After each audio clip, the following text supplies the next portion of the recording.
if anybody knows different about photographic film being affected by extreme vacuum, I'd love to hear about it, because nobody has ever come up with a convincing explanation for how photographic film worked on the moon. Aside from the radiation and the heat and the cold and all the other problems which we actually do know about, vacuum is a relatively recent introduction to the idea. It's not to be confused with zero gravity. Vacuum would apply whether there's zero gravity or 100% gravity. A vacuum is a vacuum. It's lack of matter, lack of anything. Lack of anything. The reason it varies between low Earth orbit and the moon is that there is still residual effects of the atmosphere in low Earth orbit, which is why satellites crash down back to Earth, because they get slowed down by the very, very small amounts of atmosphere. On the moon, there's nothing, absolutely nothing. So the vacuum is extreme. So what you get is an effect called outgassing, where the components of whatever the material happens to be literally are turned to gas and are swept away. And that can affect metals as well as photographic film. We haven't even got onto the structural integrity of materials in that sort of vacuum. Absolutely, absolutely. Well, good. All right, so we'll tie that off with a bow, and we'll get to the next topic here. So we are seeing on the screen is a photograph, I assume taken, or we are meant to believe, taken by Neil Armstrong, who has already exited the lunar module, and his partner in crime, Buzz Aldrin, is starting to descend the ladder to join him on the surface of the moon. This is Apollo 11. So where should we take it from here? Well, I think we should just say that Buzz Lightyear got his name because he was named after Buzz Aldrin. That's Toy Story, which of course is rather more appropriate. The point about this photograph is that he, in this case Aldrin, is in shadow. The sun, whatever the light source is the other side of the lunar lander. So this is technically in shadow. There is no direct sunlight illuminating him. And you'll notice if you look closely at his right foot, he's not touching the rung of the ladder. His foot is not on the top rung of the ladder. So one would think, theoretically, if his body is in motion, it's moving down. Then if you look at the whole image, all right, when you got up on top of your garage roof to clear the leaves out of the gutter, you're about 10 foot off the ground and you're going to get down the ladder. Are you really going to tell me that's how you would take the first step down onto the rung, with your left foot whacking out into space and your right foot not even touching the rung? No, you wouldn't. You make sure you've got 3 points of contact before you move anything. Yeah, for sure. Wow. I mean, that's the basic rule of mountaineering, 3 points of contact. He's only got 2.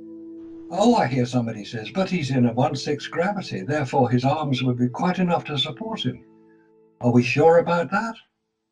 That if he's not on the moon, which he doesn't appear to be, because where did all that light come from that makes him look lit up like a Christmas tree? Yeah. Don't forget, this is dark shadow he's in. The sun, assuming it is the sun, the light source, which it may well be, is to the right of the lunar lander. Oh, I hear somebody says, no, that's the reflected light off the lunar surface. No, it's not. The lunar surface has the reflectivity of a road surface, of tarmac, of asphalt. 8% of the light hitting it is reflected from it. That is not enough light to create that amount of illumination, even though it's a white spacesuit. When we look at a broader picture, a broader image of this whole picture, the lunar surface, assuming that's what it is, the lunar surface is not overexposed. That's right. That's a good point. And Kodak Ektachrome has a very low tolerance of exposure latitude. You've got to get the exposure absolutely spot on, or you ruin the picture. Yeah. So if the directly illuminated surface is reasonably well exposed, maybe a half stop or so above correct exposure, Buzz Aldrin is not overexposed, but he is exposed enough for the film to record it, but it's not enough light being reflected off the lunar surface. And Neil Armstrong, wearing a similar type of white spacesuit, is not a big enough figure to reflect enough light to create that amount of illumination to be recorded on Kodak Ektachrome film. This photograph was taken here on Earth under studio conditions. With multiple light sources would appear. So yeah, it's a really good point. And for those people that are listening here on Truth Frequency Radio, we will make sure that we have a full audio and video version of this, so you could look at this photograph in detail on your high definition screen as well as like we are. But yeah, to have Buzz Aldrin in the shadow there, to have the camera lens, the shutter there to be open long enough to gather that much light, then any photographer would point to the fact, I think, in thinking through this, that the surface of the moon then, that wasn't a direct sunlight, would have been completely overexposed. Yeah, of course it would. Completely overexposed. In fact, any professional photographer, and there are interviews with many professional photographers who have been asked to look at the lunar photographs, and they say they're fake. They couldn't be taken on the moon. You can see the setup. Any professional photographer will be able to tell you what a photographic setup is. They can tell you where the lights are put. They can even tell you the intensity of the light. These are people who know what they're talking about. We're asked to look at the lunar photographs, and they say, well, where's that light coming from? Where's that light coming from? Why isn't he moving? Why is it? There are so many anomalies about it. Once you start to look at it in detail, you realize that there's no way these things were taken on the lunar surface. Exactly. All right, well, let's keep moving, because I know we have a ton of ground to cover here, and we, as always, the show just doesn't seem like we have enough time, so we're probably going to have to do another one. But anyway, let's keep moving. What's next? Okay, what we've got here is a sequence of 8 photographs. These are numbered at the bottom. This is Apollo 12, AS, I'm told stands for Apollo Saturn. It could well stand for Apollo Simulation, but let's go with Saturn for the moment. It's Apollo 12, magazine number 49, image number 7276, as far through as 7283, i.e. 8 photographs in sequence. And these were taken from the Lunar and Planetary Institute website, which is a NASA website. And what you're looking at here, any photographer who's used contact sheets will be familiar with using a contact sheet to select an image from all that have been taken. Not all photographs are going to be good. And in fact, we see 2 images here of the same astronaut, in this case Al Bean, taken by Pete Conrad. But look at the difference between the position of the horizon. In the top photograph, the third one along, the horizon runs through, rather conveniently, runs through and matches the horizon that is reflected in the astronaut's visor. Beautiful image, lovely construction. Yeah, it's dead on there. The horizon lines up perfectly.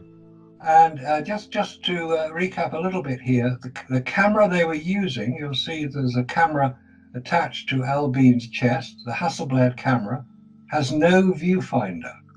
It was removed because you couldn't get your head down close enough to look at it. The Hasselblad, the viewfinder is on top of the camera. You also had to use your armored gauntlets, let's call them heavy-duty gardening gloves, to set the aperture, that's the F setting, the shutter speed, that's 125th second, and the focus ring. On a Hasselblad camera, there are 3 rings that need to be operated to set the correct exposure and the correct focus. But you do that using a viewfinder, but they haven't got one. So how do they get such beautifully focused images?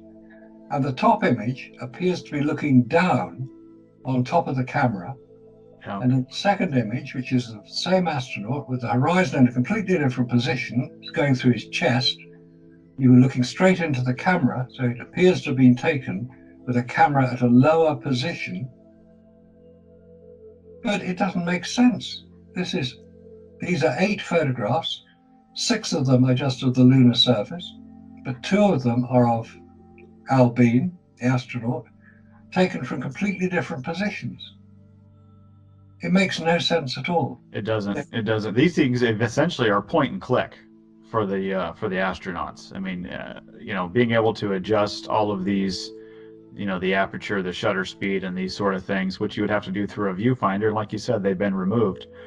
And again, we are told that these are taken in succession, like as if you went out with a roll of film. For those of you that remember what a roll of film even is, Like that. you go out and you have 24 or 32 exposures or whatever you get, and you click through them, and the contact sheet comes back, and then I remember photographers with their little miniature little telescope thing. They're going through on the light board. They're looking at which ones are in focus, which ones aren't. Which ones do they want to develop. So these things should be raw and unedited. They should be full of mistakes. They should be out of focus. They should be whatever. And then, like you said, these are in succession. And for, again, people, when you go back and see this, you'll be able to see exactly what we're talking about. Completely different positions that these were taken from. So to say that these were taken in succession is quite a stretch. Exactly. They are. And in fact, it's interesting. The sun is in the same position. The sun is coming over the astronaut's right shoulder. So he hasn't altered his position very much.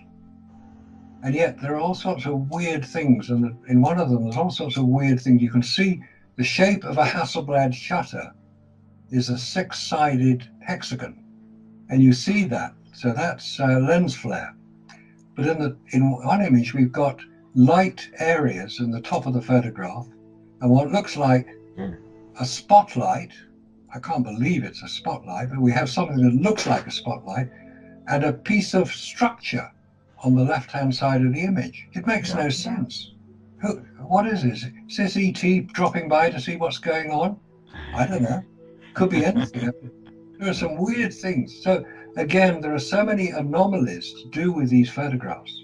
Like how they were taken, where they were taken, what position were they taken in, when we're told that the camera was strapped to the astronaut's chest. Couldn't be. Brilliant photographers and getting lucky, just pure luck, I guess. Absolutely. All right. What's next here? I see another picture of an astronaut descending from the lunar module. Walk us through this. Yeah, this is Apollo 12. The astronaut coming down. I believe it's Albine. Coming down from the lunar module, going onto the ground. It's not so much what is happening, but the other picture is of the same image, with the contrast enhanced significantly, so that what one now sees is evidence of retouching occurring in what should be the black sky. It appears that something, because when a photograph is retouched, you take out bits you don't want, or you add in little bits that you do want, so you make the photograph better. It's standard procedure. It's difficult to do it on a transparency, but it's quite possible to do it on a transparency. But in this case, it appears it wasn't done very well, because there is evidence of what was trying to be covered up still visible. There are little spots, there are little lines, there are little areas that haven't been properly removed or covered up. As I say, it's an enhanced image, because having said that these are photographic film, which they are, in order to transfer them onto the internet, they had to be digitized. They had to become digital images. That doesn't affect what's in the picture. That can still be seen. But by putting them as a digital image, they can then be put into photo manipulation software, such as Photoshop, or in my case, iPhoto, and you can start to see things in the image which maybe you weren't supposed to see. So again, we have detailed information coming out. Very good. Yes, that's viewers of Faking Space by Paul and the Plane, especially season 1 and half of season 2. That's what we did. We took a lot of the images from satellites and did exactly that, dropped them into photo editors and forensic photo analysis programs, and messed with the settings and looked at what was popping out, and then asking ourselves, is that something, if this was a real photograph, would we see that? Yeah, why is that popping out? Why is that popping out? All right, very good. Okay, we have an interesting image here of two photographs of Apollo 15. That's the lunar lander with Mount Hadley Delta in the background. That little hummock of a hill, it should be 13,000 foot high, but let's not go there for the moment. And what we see is something missing in the lower picture, which is a virtually identical image. Apollo lander, Mount Hadley Delta in the background, astronaut in the foreground, saluting the flag. But we see, and also with the lunar rover in the same picture. So it's called a pack shot. This is advertising jargon, where you take a still life image of various objects in a photograph, and you try to get them so that the viewer will look at it and read the photograph. In this case, we read it from the astronaut on the left-hand side via the flag, which is slightly overlapping the lander, which in turn is overlapping the lunar rover. So it's a very well-constructed photograph. The problem is that the photograph below, taken at a different time on a different magazine, but still Apollo 15, still with a Hadley Delta in the background, and on the right-hand side of the mountain is the St. George crater, so-called. And there's no astronaut in the picture, which is reasonable enough. The lunar rover has changed position very slightly, but it's still in the picture. But there's no flag. Mm-hmm. The flag wasn't moved. Once it was planted, which is one of the first things that the astronauts had to do, once it was planted, it stayed there. The astronauts could salute it, fair enough, Old Glory, the US flag is, US got there, so they could salute it, fair enough. But where is it in the second picture? Set dresser, memo to set dresser, remember flag next time. Yeah, that's called, what do they say? They call that film continuity, right? When you notice that there was something that was left out. Yes. And for the record here, and you look at the numbers of the photograph, the one with the flag missing is taken after. And as you pointed out, it was a very ceremonial, thing that they did. The first thing they did when they get out of the lunar module, you plant the flag, salute it. It's a ceremony, except for 15 for other reasons. But this mission looks like the flag was moved or removed. And somebody forgot to put it back in the scene. Okay, Marcus, what I was telling you before when you gave me this photograph, and this obviously is one from Jack White on the top picture that you have. Yep. So I blew it up here, and that's him there blowing up. And this is what is now displayed on the journal site. This is now the photograph that's displayed. No, because this is the exact same photo number. Really? Same. Now look what's in the reflection of the two. Okay. Look how much cleaner his suit is. Yes, it is. Okay. And here is it again between now the bottom photograph from magazine 92. Yeah.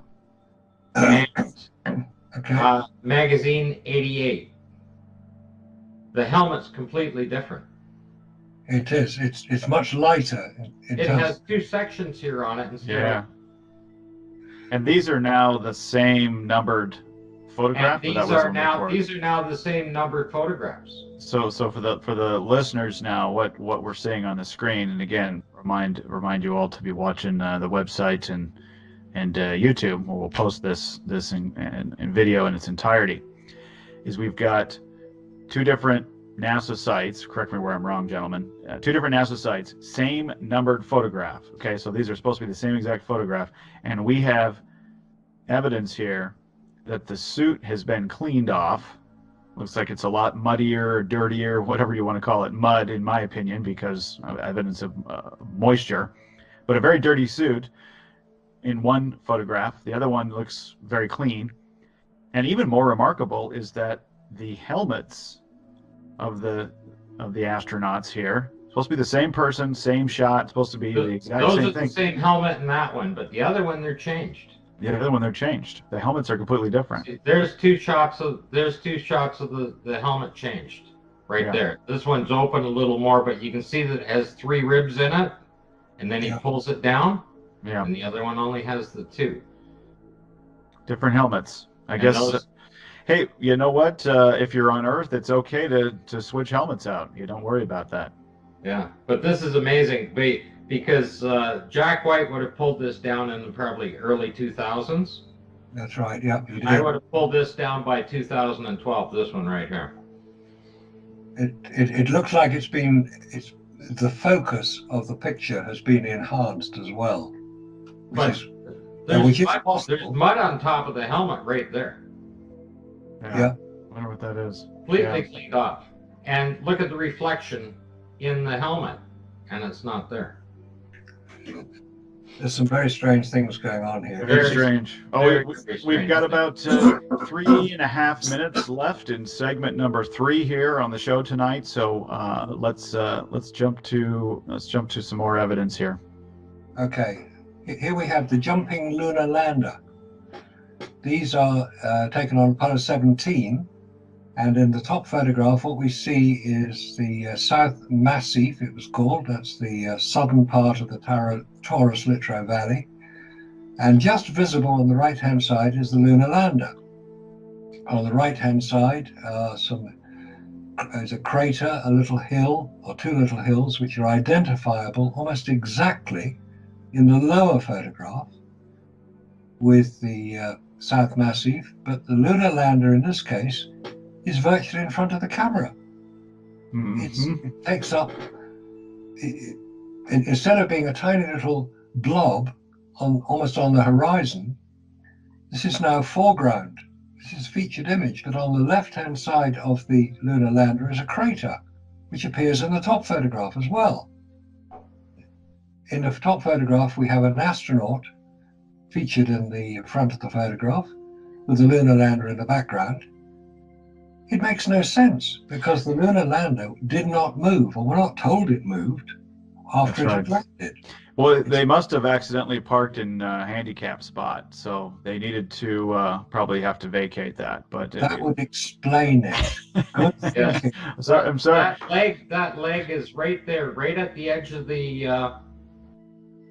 right at the edge of that crater there. Yep. Right up to the edge of it. So when you look up to here, it should be sitting right there. Yeah, so again, for those people listening, when you get a hold of the video here, what you're going to see is basically, it looks like two photographs that were taken from the same exact spot. I mean, the person taking the photograph was standing almost virtually in the same spot, pointing in the same direction, but the lunar module has been moved hundreds of feet, if not more. It's ridiculous. Scott, is it possible to enlarge the lunar module in the top photograph so we can see that it is the lunar module? Certainly. You can see the two rock structures behind it here on the ground. That's a good point. And when you come down to this one, and there's the rock structures. They look quite similar. Yep. But some of them this one's just a little more blurred out. Yeah, the question is that the lunar module? You can see that is the lander. For sure. Yeah, it does look like it. And people at home, when you get a hold of this, you be the judge. But there's the evidence. Okay, this is probably the most famous sequence of photographs that were taken, certainly on Apollo 11. And going from the top left across, top left is Buzz Aldrin just appearing in the hatch of the lunar lander. That's the Eagle. The second image is of him further out of the hatch, still on the top porch. You see his feet, his backpack. And on the third image, Neil Armstrong, who's taking the photographs, obviously got bored stiff watching this going on. He decided to photograph the rubbish bag that was underneath the lunar lander and the skirt of the descent engine to make sure it wasn't damaged. So quite what would happen if it had been damaged, nobody tells us. The fourth image in the sequence is of the landing struts. So the point to notice is the different lighting setups required. One is in deep shadow, and one is in directly illuminated surface image. So you'd have to have changed the shutter speed, changed the aperture setting, changed the focus. Yes. Even the viewfinder. The fifth image, moving along. The fifth image is one we looked at earlier, where he hasn't got his foot on the rung, but he's lit up like a Christmas tree. And the sixth image is of him even further down the ladder, still lit up like a Christmas tree. The seventh image, he's just about to get down off the ladder into the pad at the bottom of the strut on which the ladder is attached. And the final image is of Buzz Aldrin, assuming it's him, standing in the landing pad, but there is a highlight of light on his heels. Oh, Where did yeah. that come from? Where did that light come from? Because you can't get a highlight of light on a curved surface, which is what his boots were, they were curved, unless it's a point source of light, i.e. an electronic flash gun to just on the right of the camera. But they didn't carry out an electronic flash gun. Now that sequence of 8 photographs I've just described, Buzz Aldrin coming out of the lander to the point where he's standing in the pad at the bottom of the ladder, took 3 minutes. Now, to take 8 photographs in 3 minutes isn't a problem, but you haven't got a viewfinder. You've got to manually alter the focus shutter and aperture, and they managed to do this without taking any duplicate images. And they certainly didn't bracket the photographs because there's no evidence for it. Bracketing is where you take what you the photograph is what you think is the right exposure, and then expose it slightly above and slightly below what you think is the correct exposure. So hopefully one of them is going to be correct. But if you haven't got a viewfinder, how do you know you're not going to cut somebody's head off? But these are all beautifully framed, accurately focused, correctly exposed, with no viewfinder. I don't buy it. I don't get it. I don't understand why NASA thinks we're such idiots that we won't look at it and say, how do you do this, Neil? He's not known as a photographer. Neil is, obviously these are all military men, and they're very good at what they do, or at least we're told. But I guess they were all professional photographers as well. Well, and really good at guessing the settings based on just their own senses, looking at the amount of light and the shadows and everything. They were able to take great photographs. They took great photographs. Wonderful. Right, here we have the camera that took those photographs, or rather a replica of it, because the camera that took the photographs is still up on the moon. So anybody who gets it, puts it on eBay, will probably get a few $100,000 for it. This is a replica of the lunar Hasselblad. On the right-hand side, we show the camera with the lens pointing to the right, so the magazine is to the left. And on the magazine, there are 3 dials, or 3 black circles. The center of those black circles is the film counter. It tells you how many exposures have been exposed. On the front of the camera, as is on all Hasselblad cameras, and on this one it was enlarged to about 1 inch square, is a black square, which is the shutter. Neither the shutter nor the film counter can be seen from inside a spacesuit. No way. So the astronaut would have had to feel around with his armored gauntlets to make sure he got the shutter. How did he know he'd pressed it? Because there's no sound in space, we're told. Nobody can hear you scream. And the sound you hear on a camera when it clicks is normally the mirror moving out of the way. This is a single lens reflex camera. The light from the coming into the lens is reflected by the mirror up into the viewfinder. The mirror flips out of the way, so the film which is directly behind the lens is then exposed, hopefully correctly. But you can't see any of this. On the right-hand picture, we have the other side of the camera, and that shows the little paddles, I suppose you would call them, little levers mounted onto the aperture ring, the focus ring, and the shutter speed ring, so they could be used with armored gauntlets. But you're taking photographs with heavy-duty gardening gloves on, with no viewfinder, and making sure that you got the right photograph without taking a second picture of the same scene. That is what is so ridiculous and so unexplained. Yes, they were highly trained, these astronauts, but they had a lot of other things to worry about, like landing the craft on the lunar surface. And by the way, Buzz Aldrin, who was the lunar module pilot, couldn't land the lunar module on the lunar surface. He wasn't trained to do it. Only Neil Armstrong was trained to do it.